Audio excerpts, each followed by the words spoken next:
Eat my polymer clay. Plus 3 clever projects, and you've got a craft show that'll have you saying, "That's clever."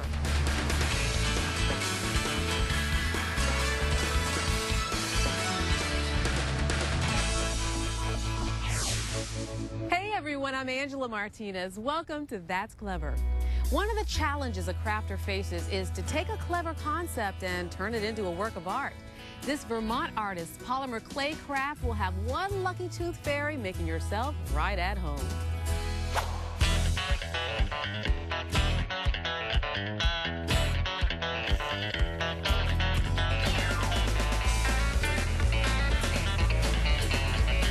Hi, I'm Max Bonham, and I'm from Bolton, Vermont.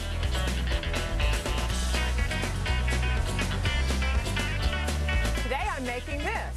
It's a tooth fairy house.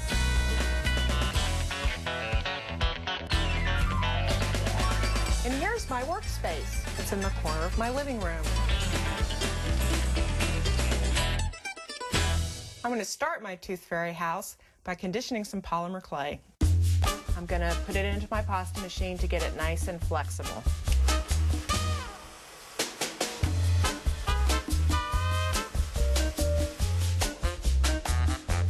Now that my clay is all conditioned, I'm going to cut out circles of the clay to start making my cane. The cane is going to be a log of clay. It's going to have the design running all the way through it, and I'm going to take slices off of that to create the tooth fairy house. I'm just going to stack these in a random manner. It's going to go into my big old clay gun. The dance with the polymer clay. I'm going to cut these now into equal portions, and I'm going to recombine them to make my polymer clay cane.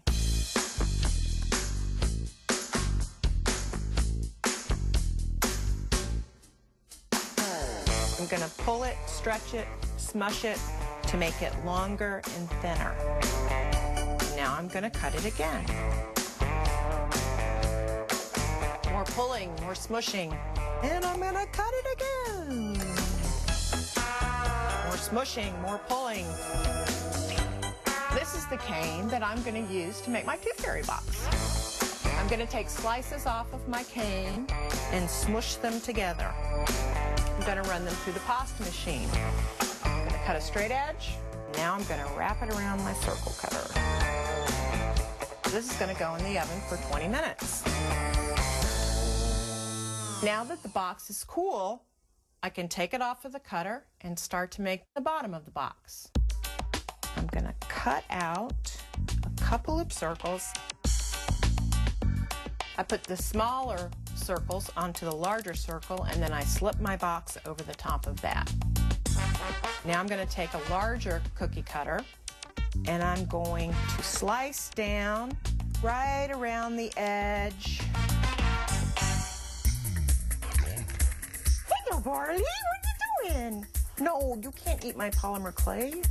This is my best buddy, Barley. Are you my baby? Are you my girl? Are you? Are you ready? Yeah? Okay. Get it. Let's try that again. Stay. Oh! One more time. This is it. This is your big chance. Get it. And now I'm going to do the lid. Cut out another big circle, and now I'm going to make it pretty with this little scalloped biscuit cutter. I'm going to cut out 2 smaller circles. Make sure everything is centered. And now I'm ready to bake these 2. I finished the tooth fairy house, and I've sculpted some teeth. Now I have to make the tooth fairy. I start with some wire, cut it, wrap it around my pin tool to create the head, twist, twist, twist for the neck, make the arms, twist, twist, twist. Now she needs some legs. I'm gonna twist her some more. And now I have my tooth fairy body. It's time to pick out a tooth that will be her throne.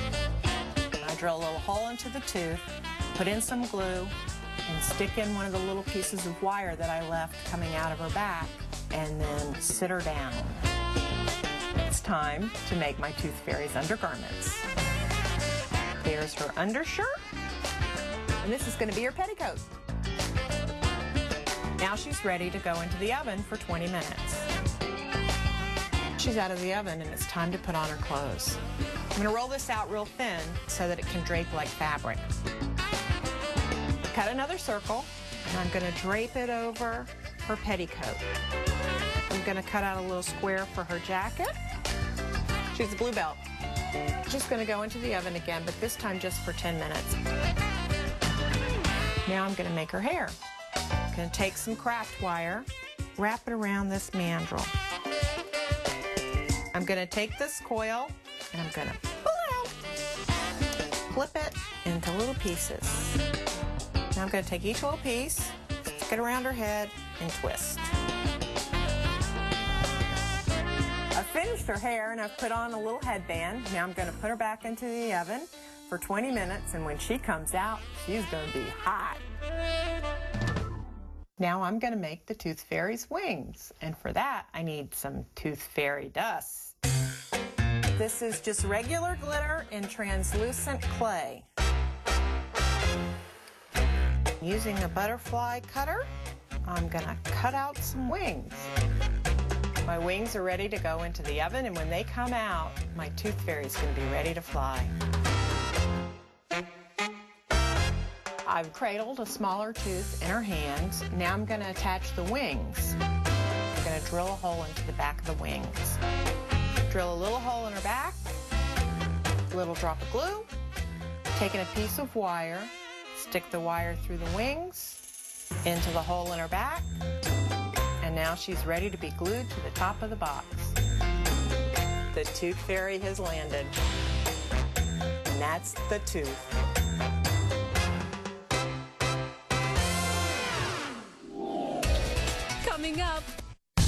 Coming up, a Belgian couple who spent 300 grand transforming a wreck into a floating fantasy, a graceful glass house in Australia that Mags is back in her Bolton, Vermont studio.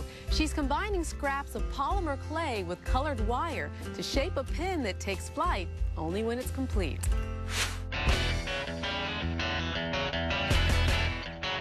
Any polymer clay artist worth her salt would never throw away her polymer clay scraps. And now I'm going to make a butterfly pin with my polymer clay scraps.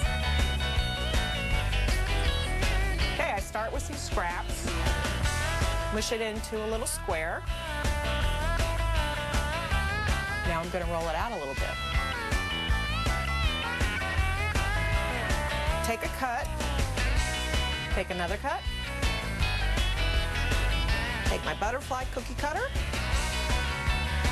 and then put it on a tile and bake it in the oven for 20 minutes. Now that he's out of the oven, I'm going to pick my wire. I'm going to go with purple today, and this is an artistic wire that's copper covered with color. And so I'm going to wrap up the wire around this mandrel to create his body.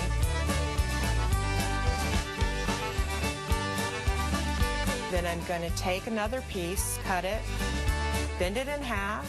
Using my needle nose pliers, I'm going to create his antenna by curling them.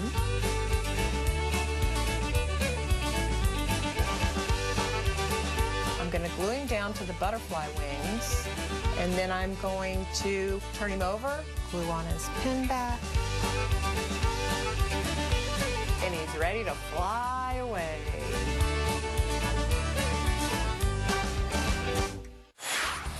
Everywhere we turn, we find talented crafters churning out great ideas, and we just showed you 3.